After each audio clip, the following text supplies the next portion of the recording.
Sa mga kapwa ko mahirap, no, ako po,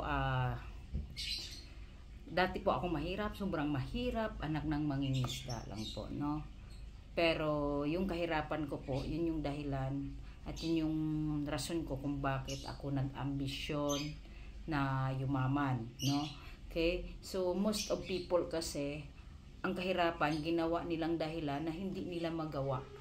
Kasi sinasabi nila hindi ko kaya yan, mahirap lang ako, okay, mahirap gawin yan. So instead na magpursige, puro excuses ang nakikita, no. So sa mga kapwa ko mahirap, dapat ang ano natin, motivation is kailangan kong gawin dahil mahirap ako.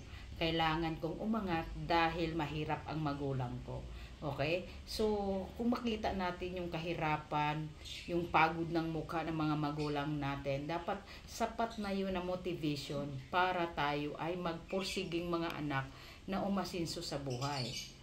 Kasi lagi kong sinasabi, ang pag-angat ng mga anak ay kagaanan ng sitwasyon ng mga magulang. Pero ang kahirapan ng anak ay maging kahirapan ng magulang. Ngayon, mamili ka. Anong gusto mo? Maging pabigat ka sa magulang mo or makakatulong ka sa sitwasyon ng magulang mo? Kasi kung irarason mo sa akin na mahirap ako, hindi ko kaya yan, mahirap din ako dati. Yun nga lang, ang puhunan ko that time is lakas ng loob, tibay ng dibdib at ambisyon na makaahon sa kahirapan.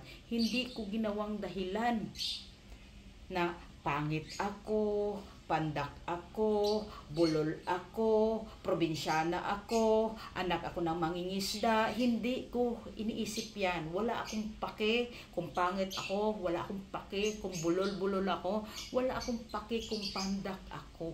Ang pake ko, yung sitwasyon ng magulang ko na makaahon kami sa kahirapan. Kasi kung hindi kami mga anak magsikap at walang makaahon sa kahirapan namin, sino ba ang mag-aahon sa kahirapan ng magulang namin? Okay? So, ang nasa utak ko lang, pag naghirap kaming mga anak, hindi matatapos ang paghihirap ng magulang. Kasi bakit? Ang magulang ay magulang talaga. Okay? Pag nakita yung anak naghihirap, walang makain, maraming anak, lahat ng mayroon sa magulang, kahit sentimo na lang, dudukutin para ibigay sa apo, ibigay sa anak, kasi hindi kaya ng magulang na tingnan ang hirap ng anak. Yun nga lang ang masakit, minsan ang anak kayang tingnan na naghirap ang magulang. Ngayon kung ikaw malakas pa, ngayon wala akong pakialam kung estudyante ka o nagtatrabaho ka na, okay, dapat mong intindihin na dapat mong makaangat sa buhay para maputol mo ang paghihirap ng magulang mo. Kasi the moment na wala ka, the moment na naghihirap ka pa din kahit may asawa ka na, maniwala ka sa akin, lalo mong pinatagal ang paghihirap ng magulang mo. Dahil ang paghihirap mong anak ay paghihirap ng magulang. Kaya ilagay mo sa isip at puso mo na wala kang ibang opsyon kundi mag-ambisyong umasenso, mag-ambisyong umangat kung gusto mo talagang tulungan ang magulang mo.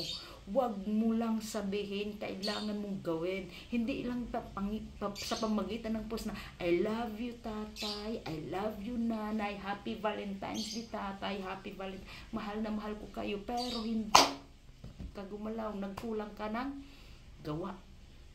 Kaya sa mga estudyante ngayon, sa mga kabataan ngayon, huwag kayong magmamadaling lumandi. Isettle nyo muna yung kinabukasan mo habang wala ka pang responsibilidad. Pag nasettle mo na yan, makakatulong ka sa magulang at bago ka mag-asawa, maganda na yung sitwasyon mo, maganda na yung buhay na ibibigay sa magiging pamilya mo. Kaya kung ikaw talaga, seryoso ka tumulong sa magulang mo, mag-ambisyon kang umasenso, mag-ambisyon kang umangat para hindi mo na pahabain ang paghihirap ng magulang mo.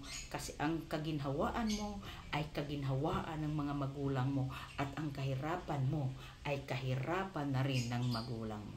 Alright? Sana may natutunan. Follow for more.